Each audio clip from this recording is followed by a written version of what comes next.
katanya. Wah, berpikir seorang MC di tengah-tengah acara yang sangat monoton, Pak, Ibu. Seluruh acara sambutan semuanya.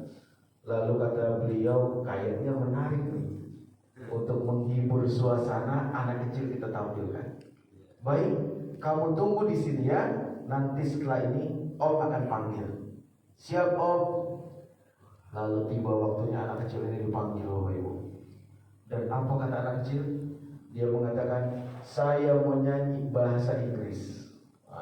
Karena yang hadir banyak tamu dari asing, Bapak Ibu. Dengan PD-nya dia nyanyi bahasa Inggris.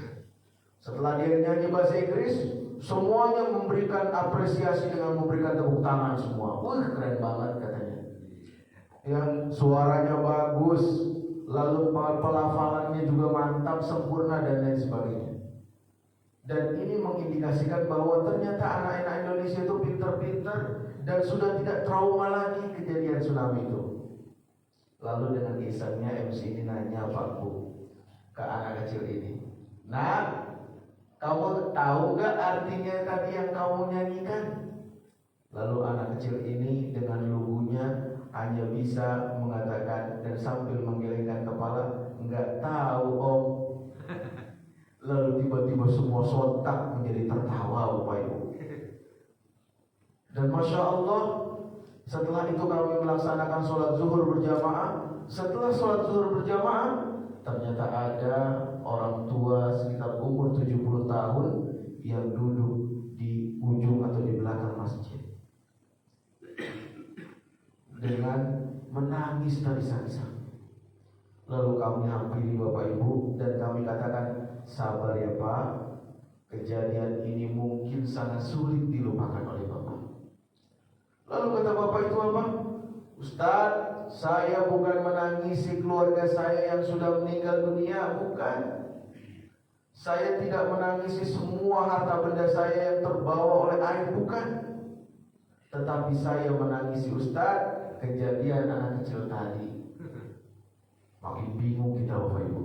Akhirnya kita cuma diem aja sambil nunggu ceritanya. Ustaz, kata beliau, tadi anak kecil tadi menyanyikan lagu bahasa Inggris dengan sempurna, semuanya memberikan apresiasi. Lalu tiba-tiba ketika ditanya, apakah kamu ngerti? Dan mengatakan anak kecil itu, saya gak ngerti Om. Lantas semua berbaring mentertawakannya. Ustaz, saya sudah 70 tahun, sholat saya gak pernah tinggal. Tetapi yang saya kerjakan, sampai saat ini saya gak ngerti apa yang saya ucapkan. Saya gak paham ketika saya sholat.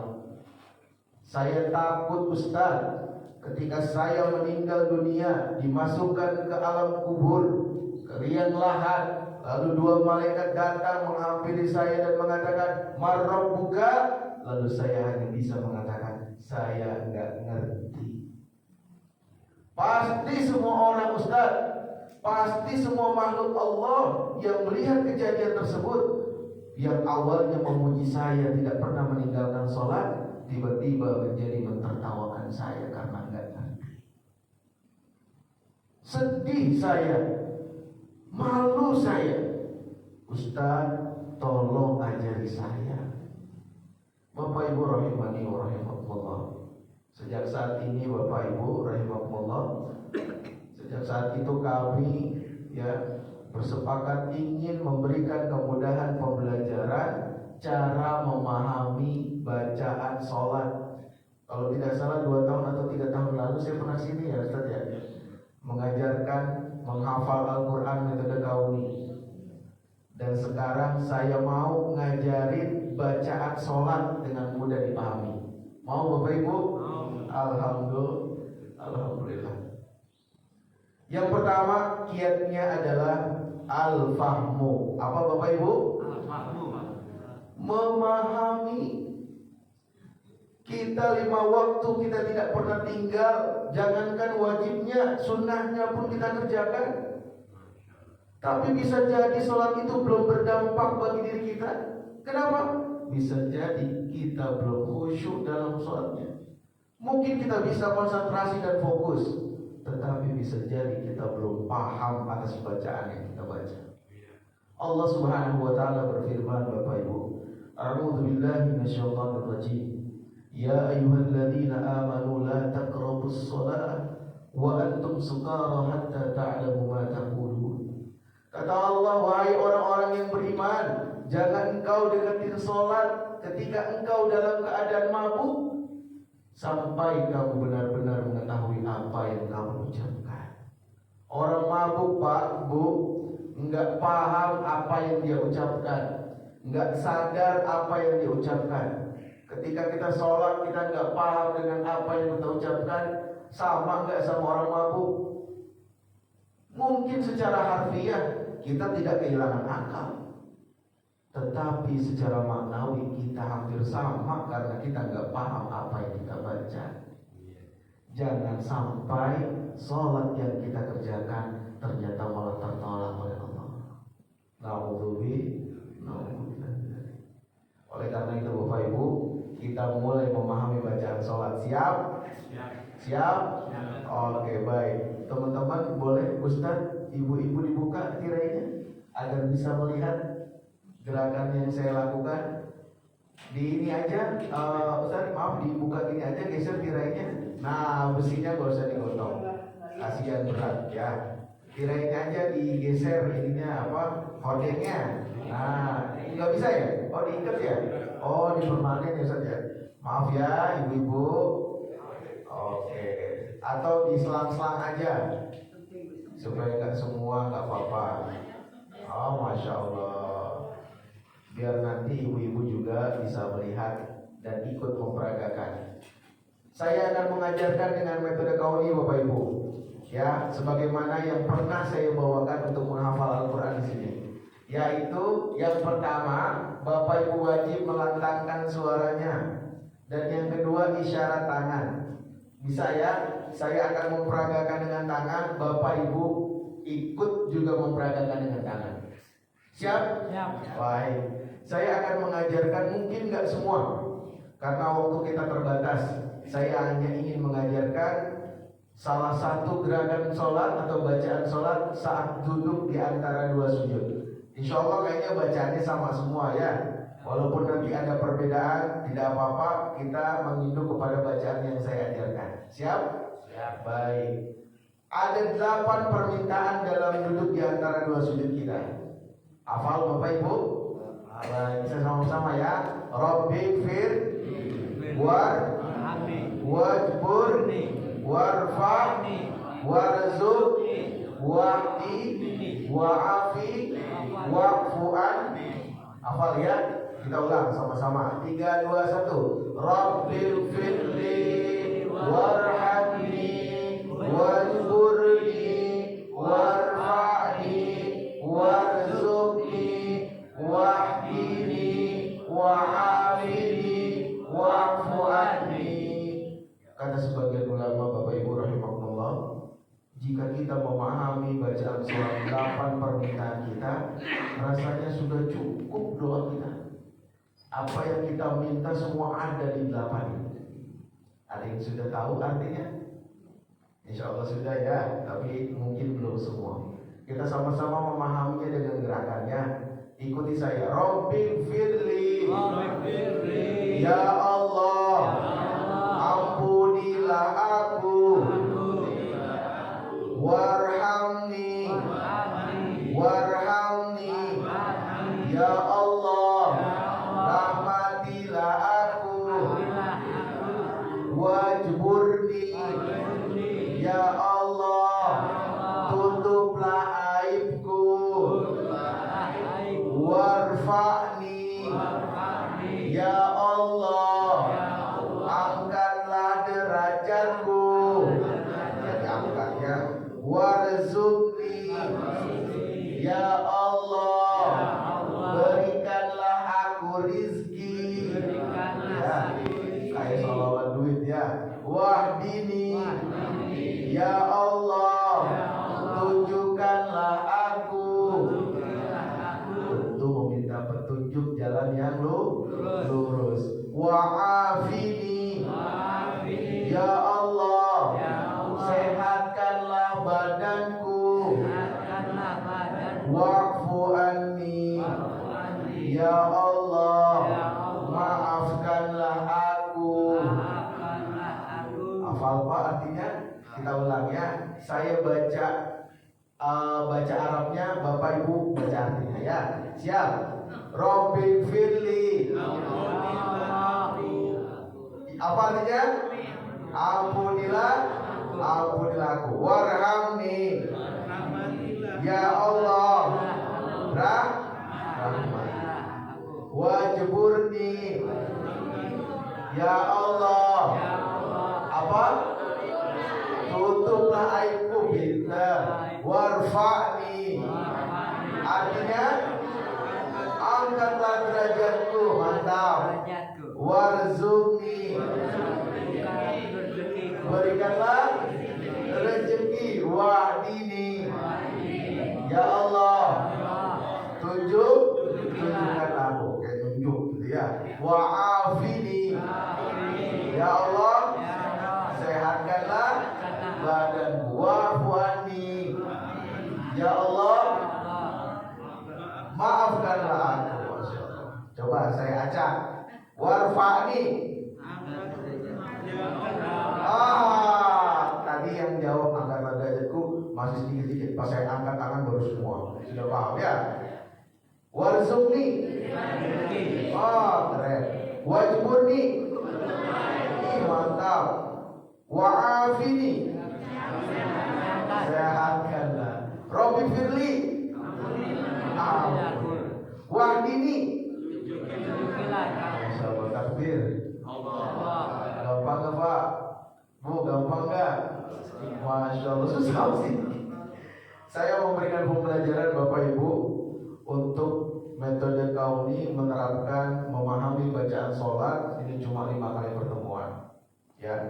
Bapak Ibu sejak tahun lalu, bahkan 2 tahun lalu kami mencoba ya menyebarluaskan metode ini untuk khusus dengan memahami bacaan sholat. Dan alhamdulillah banyak sekali manfaatnya. Ibu-ibu, bapak-bapak, nenek-nenek, kakek-kakek yang sama persis nasibnya dengan orang tua tadi yang kamu ceritakan, itu mulai terbantu dengan mencoba memahami bacaan sholat. Dan mudah-mudahan hal ini bermanfaat dan kita bisa mendekati kehusyuan dalam sholat kita. Bayangkan Bapak Ibu, setiap Bapak Ibu mengucapkan Allahu Akbar, Bapak Ibu langsung berpikir Allah Maha Besar, langsung di dalam hati kita.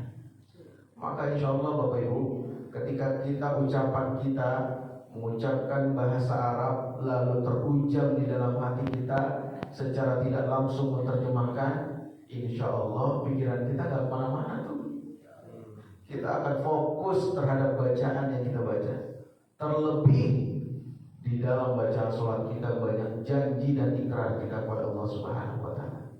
Insya Allah. Kira-kira mau nggak saya ajarin dari takbiratul ihram sampai salam? Tapi nggak sekarang ya, karena sekarang waktunya cuma sebentar. Mau? Mau bayar apa gratis? Bayar gratis. Keren kalau sini nih. Saya dengar beda, ada yang bayar, ada yang gratis. Di setiap masjid Bu, kalau saya tanya mau bayar mau gratis, gratis, kompak semua. Gak apa-apa ya, saya tetap akan mengajarkan insya Allah yang berbayar tentu akan bernilai pahala infaknya. Insya Allah. Yang kedua, kita terkejar oleh waktu. Yang kedua, tanamkan sifat ihsan pada diri kita, terutama dalam beribadah atau sholat. Ketika Rasulullah didatangi oleh malaikat Jibril, yang para sahabat ketika itu tidak ada yang tahu asal muasalnya manusia ini, menyerupai seorang manusia. Dan malaikat Jibril dan kata para sahabat, terutama Umar bin Khattab yang meriwayatkan hadis ini, yang mengatakan bahwa kita tidak ada yang mengenal, tidak nampak orang tersebut perjalanan dari jauh. Kenapa? Karena tubuhnya tidak ada debu dan lain sebagainya. Bajunya bersih, pakaiannya bersih, bahkan mukanya pun bersih. Namun kita semua gak ada yang kenal, kata sahabat. Dan duduk di hadapan Rasulullah dan mengatakan, ma huwal Islam, ma huwal iman, dan yang ketiga ma huwal ihsan. Apa kata Rasul? An ta'budallaha ka'annaka tara, fa in lam takun tara fa innahu yara. Engkau beribadah kepada Allah seolah-olah engkau melihat Allah. Jika engkau tidak mampu melihat Allah, bahwa yakinlah bahwa engkau dilihat oleh Allah. Kalau sholat kita Bapak Ibu rahimahullah merasa selalu diawasi oleh Allah Subhanahu wa ta'ala, maka rasanya sulit sekali kita korupsi dalam rakaat. Maka rasanya sulit sekali kita mau buru-buru ketika sholat. Maka sulit sekali kita sholatnya untuk sembarangan dan asal-asalan. Maka ketika kita menanamkan sifat ihsan, maka insya Allah derajat kehusyuan akan semakin mudah diperoleh. Amin ya rabbal alamin. Yang ketiga adalah tumaknina. Yang ketiga apa Bapak Ibu? Tumaknina. Tumaknina bukan hanya berhenti sejenak, tetapi fokus pada tujuan. Ketika seseorang melaksanakan sholat, lalu Rasulullah SAW memerintahkan kita untuk melaksanakan sholat secara tumaknina, ruku tumaknina, iktidal tumaknina, sujud tumaknina, dan semua kegiatan harus disertai dengan tumaknina. Ada sebuah kisah, seorang santri bertanya kepada Ustadz Bapak Ibu rahimahullah, Ustadz, saya sholatnya susah banget khusyuk Ustadz, gimana caranya Ustaz? Lalu si Ustaz tadi mengatakan simpel Bapak Ibu, silahkan kamu ambilkan saya segelas air di ujung sana, lalu berikan, tutupi gelas tersebut. Baik Ustaz, dibawa air. Ustaznya cuma ngeliat tutup gelasnya Pak Ibu. Pantes aja kamu nggak bisa khusyuk sholatnya. Bingung saat ini, kok hubungannya apa sama air, kata dia. Besok kamu tolong bawakan segelas air lagi untuk saya, nanti taruh dan simpan persis di meja saya. Baik Ustaz. Tanpa bertanya dan lain sebagainya, dia hanya sami'na wa ta'na. Dia bawa lagi tuh Bapak Ibu ke depan meja Ustaz. Ini Ustaz, dilihat lagi. Pantes kamu susah khusyuk dalam sholat. Makin bingung si anak ini. Dengan memberanikan diri, anak ini bertanya sama Ustaz. Ustaz, tadi Ustaz saya nanya, saya memang kayaknya susah khusyuknya, gimana supaya bisa khusyuk? Ustaz malah nyuruh saya bawa air. 2 kali saya salah bawa air. Oke, kata Ustaz, besok kamu bawa dari rumah airnya, jangan sampai airnya itu menetes atau nempel ya, kalau kata kita bercak ya, ke tutup gelas. Oh gitu Ustaz. Ya, lakukan. Baik Ustaz. Dia lakuin tuh Bu. Pengajiannya jam 8 pagi, pengajian duha. Jam 7 dia udah jalan dari rumah bawa gelas air. Pelan-pelan, jangan sampai airnya goyang ya, karena goyang nanti akan menyiprat ke tutup gelasnya. Pas mau goyang dia diam, jalan lagi, tanpa disadari ternyata dia sudah ada di depan meja Ustaz. Tapi jamaahnya udah bubar karena kelamaan. Lalu kata Ustaz tadi, diceknya, Masya Allah, kamu udah berhasil ya. Insya Allah kamu akan mudah dengan khusyuk. Makin bingung dia, hubungannya apa Ustaz? Pas ditanya sama Ustaz, berapa orang yang kamu lewati tadi? Siapa saja yang kamu temui tadi? Nggak tahu Ustaz. Pokoknya saya fokus di air, agar airnya nggak goyang. Gimana ceritanya? Pokoknya saya berhenti, saya jalan lagi, berhenti, jalan lagi. Ada orang yang manggil kamu nggak? Saya nggak dengar. Pokoknya fokus saya di air. Itulah cara sholat khusyuk yang harus kamu lakukan.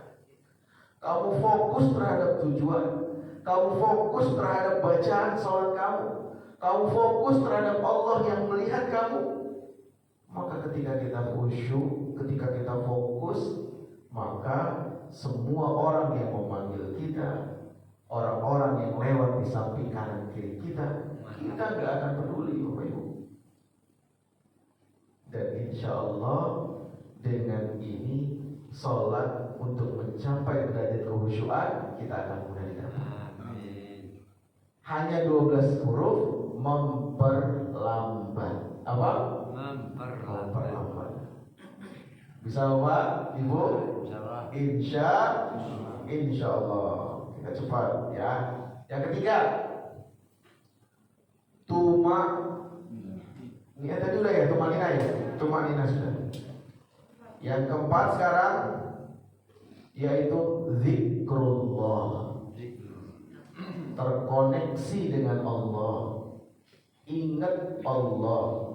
Ketika kita sholat Allahu Akbar, tadi kunci motor taruh di mana ya? Maka ketika kita sholat, ketika sudah memulai sholat, ingat sesuatu di luar sholat, maka kembali ingat Allah lagi. Allah, sebut Allah terus di dalam hati kita. Koneksikan kita dengan Allah terus. Ketika kita sholat Allahu Akbar, ya Allah, kompor tadi udah dimatiin apa belum? Udah belum ya? Biasanya banyak lagu-lagunya tuh. Ya, apalagi kalau udah mau tarawih ya Bu, atau mau sholat subuh setelah sahur, lupa udah matiin apa belum? Maka koneksi lagi ke Allah. Oleh karena itu Allah Subhanahu wa Ta'ala berfirman, innani anallah, sesungguhnya aku ini Allah. La ilaha illa ana, tidak ada Tuhan kecuali aku, kata Allah. Fa'budni, maka sembahlah aku. Maka agar kita mengingat Allah, Allah memerintahkan untuk menyembahnya. Dengan cara apa? Waqimis sholat, dan mendirikan sholat. Jadi aneh kalau ada orang yang mengatakan, Ustaz, sholat kan zikir kan mengingat Allah. Berarti kalau kita mau mengingat Allah, ingat aja, gak usah sholat. Justru Allah yang memerintahkan kita, kalau kita mau mengingat Allah, fa'budni, maka sembahlah Allah. Dengan cara apa? Waqimis sholat. Di dalam ayat sudah jelas Allah sampaikan demikian. Maka ketika kita ingin berkoneksi, ingin menghubungi Allah, maka laksanakan sholat. Yang keberapa tuh Bapak Ibu? 4. Yang kelima adalah jauhi makanan dari makanan yang haram. Rasulullah SAW pernah menyampaikan sebuah cerita kepada para sahabat. Ada seorang musafir. Sejatinya orang musafir itu doanya diijabah, Bu. Tetapi seorang musafir ini seringkali dan selalu memohon kepada Allah, tetapi tidak pernah diijabah oleh Allah. Permintaannya tidak dikabulkan oleh Allah. Harapannya tidak diberikan oleh Allah. Kenapa? Karena di tubuhnya mengandung makanan yang haram. Bisa jadi Bapak Ibu rahimahullah, doa kita ditunda oleh Allah, bukan justru malah sebaliknya. Bisa jadi ada makanan yang haram dalam tubuh kita. Ada sebuah cerita Bapak Ibu, dan ini kisah nyata. Ada seorang dulu, dia pejabat yang amat sangat terkenal. Lalu laksana kita melaksanakan mau haji, kita biasanya mengadakan walimatu safar. Sekeluarga dia mau pergi haji Bapak Ibu. Lalu diundangnya masyarakat sekitar, mulai dari baca rawi, maulid dan lain sebagainya lah, seperti tradisi-tradisi kita ya. Lalu minta doa kepada jamaah agar perjalanan selamat dan lain sebagainya. Namun dari awal sampai akhir, istrinya tidak pernah keluar dari rumah dalam kegiatan ini.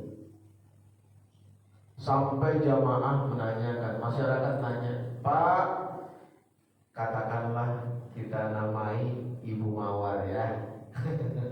Nama palsu. Pak, Bu Mawarnya kemana? Kok gak kelihatan? Karena kita sebagai tuan rumah kita malu ya. Kok istri kita gak keluar gitu. Diketok pintu kamarnya, gak nyaut dan lain sebagainya.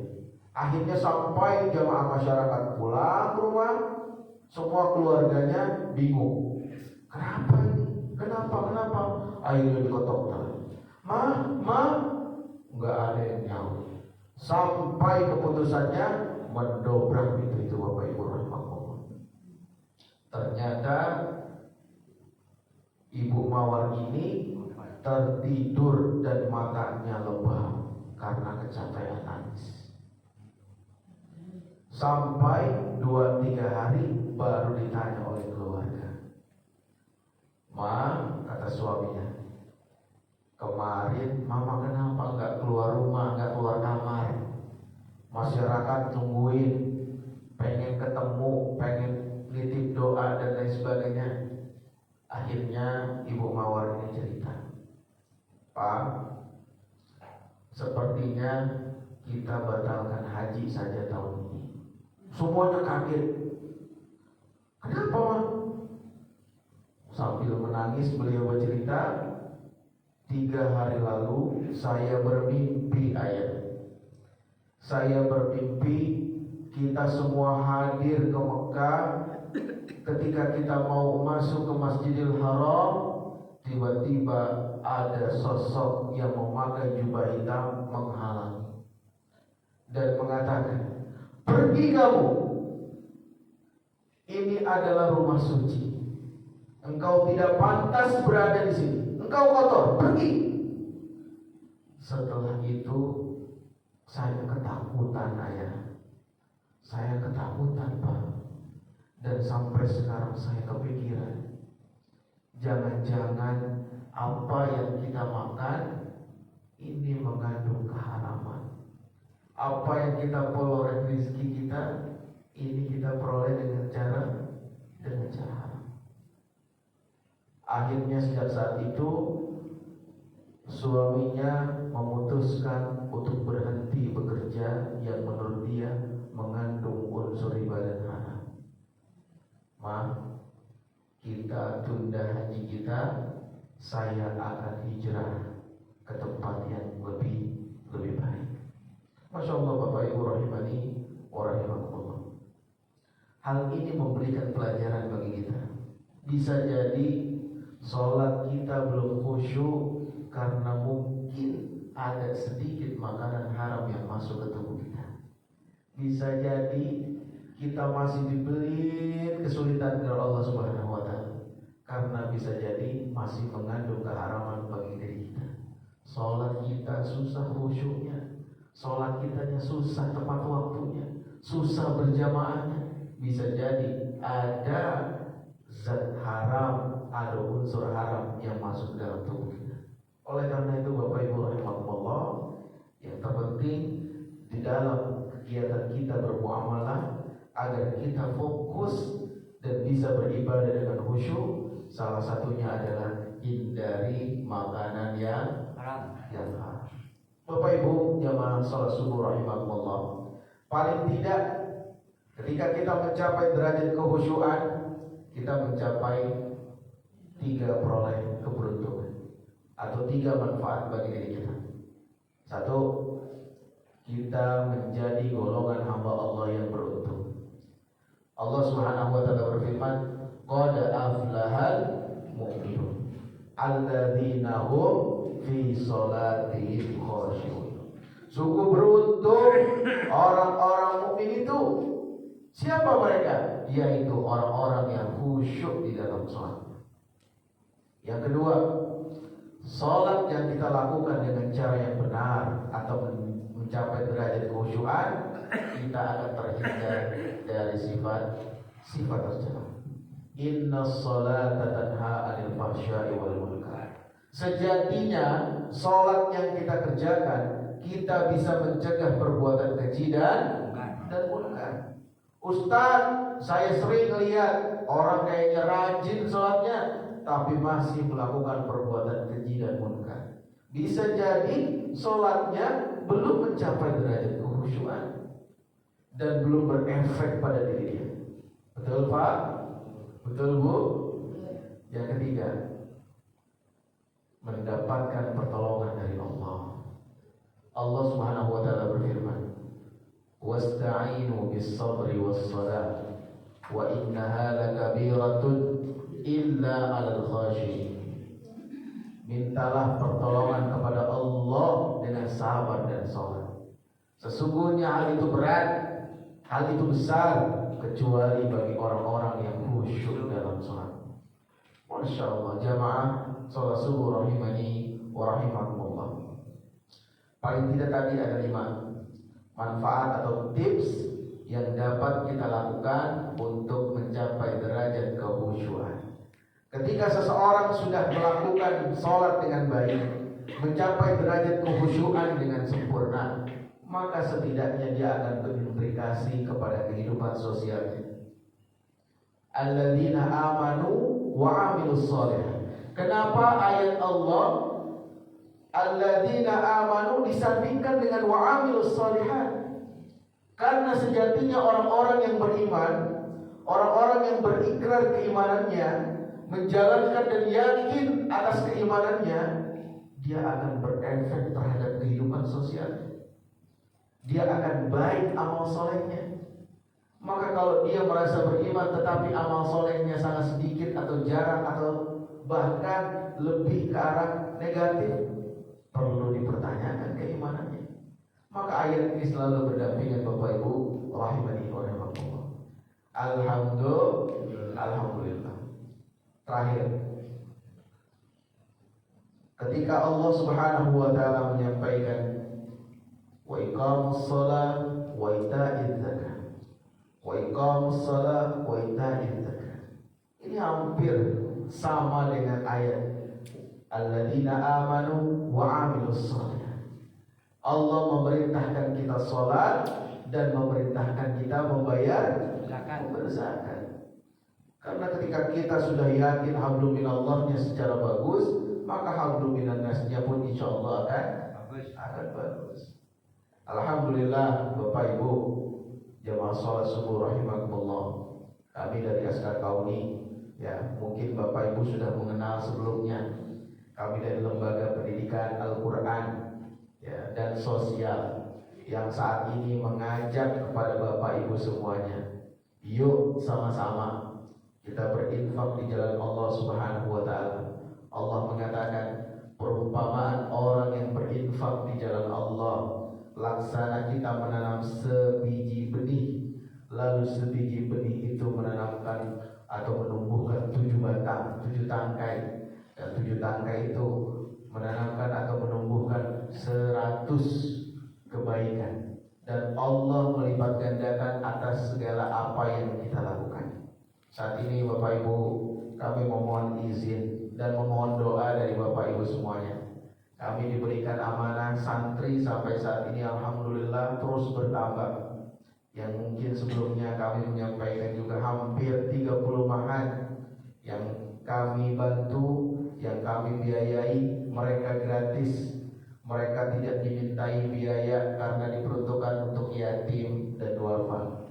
Dan percayalah, di bulan Ramadan yang penuh dengan keberkahan ini, bulan diturunkannya Al-Quran, kami merasa yakin bahwa masyarakat banyak yang tersadarkan dengan Al-Quran, banyak yang ingin dekat dengan Al-Quran, banyak yang ingin hafal dengan Al-Quran, karena mereka ingin menjadi keluarganya Allah. Betul?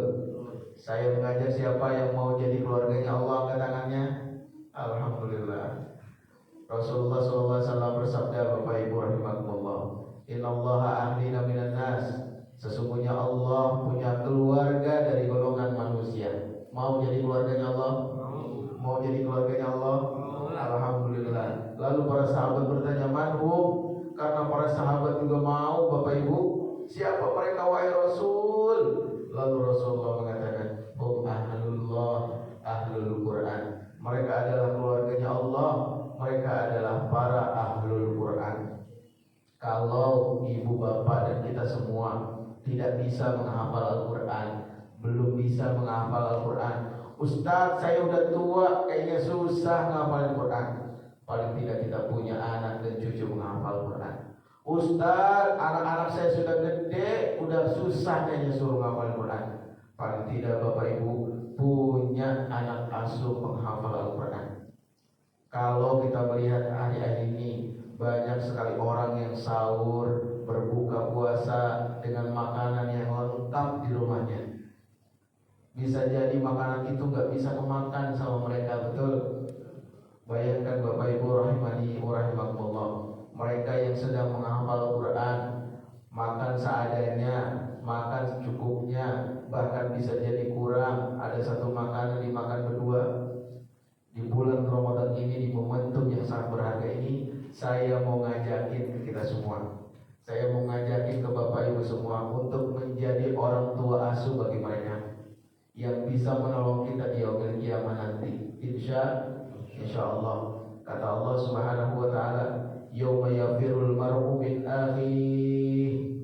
Nanti nih saudara-saudara kita pergi ninggalin kita Bapak Ibu, yang ketika di dunia minjem duit mulu, di akhirat juga lupa sama kita. Kenapa? Karena sibuk sama amal ibadahnya. Wa ummihi wa abihi, ibu bapak kita juga ninggalin kita. Yang tadinya mungkin makan masih disuapin, udah gede juga, rumah udah disiapin, tanah udah disiapin. Ketika di akhirat, bapak ibu kita gak bisa tolong kita. Wa sahibatihi wa bani, istri dan anak kita pun sama, gak bisa nolong kita. Lalu tiba-tiba Bapak Ibu rahimakumullah berada di dua persimpangan antara surga dan neraka. Lalu tiba-tiba dari belakang Bapak Ibu dituntun sama orang-orang para penghafal Al-Quran dan mengatakan, kamu siapa? Lalu kata anak tersebut, saya Pak yang menghafal Quran ketika di dunia, yang Bapak bantu untuk makanan kami, yang Bapak bantu untuk memotivasi kami untuk terus menghafal Quran. Kita bayangkan Bapak Ibu rahimahullah, bisa jadi apa yang kita berikan saat ini meskipun mungkin secara duniawi tidak bermanfaat, tetapi secara akhirat nanti sangat berharga bagi kita. Saya mengajak untuk membiayai satu santri. Saat ini kita ada kurang lebih 300-an lebih. Untuk membiayai satu santri kurang lebih Bapak Ibu cukup berdonasi 500.000 rupiah. 500.000 rupiah ini enggak mesti harus dibayar sekarang. 500.000 rupiah ini enggak mesti harus sekali bayar. Bapak Ibu boleh dicicil. Misalkan selama bulan puasa, hari ini bayar 200, lalu nanti pas mau lebaran 300, boleh. Atau mau dicicil 2 bulan, boleh. Ustaz, 500-nya setiap bulan enggak? Enggak Bapak Ibu. Tapi kalau Bapak Ibu mau, mangga, silahkan. Ya, tetapi untuk momen Ramadan kali ini saya mengajak sekali Bapak Ibu untuk berdonasi untuk satu orang santri paling tidak 500.000 rupiah, dan kami akan menghadiahi mushaf kauni ini sebagai kenang-kenangan dan bukti bahwa Bapak Ibu salah satu membantu menjaga para penghafal Al-Quran dan mudah-mudahan menjadi keluarganya Allah di akhirat nanti. Dengan 500.000 ini insya Allah sangat bermanfaat buat mereka. Saya mengajak kepada Bapak Ibu semua yang ingin berdonasi 500.000, ada angkat tangan? Masya Allah, Alhamdulillah Bapak Ibu.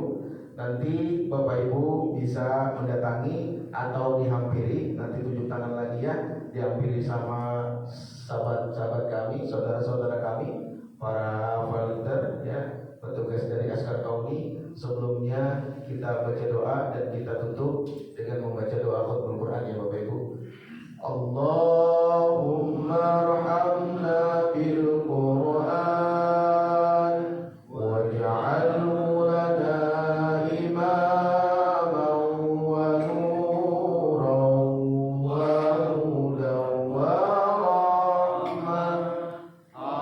Allahumma dhakkirna minhu ma nasina wa 'allimna minhu ma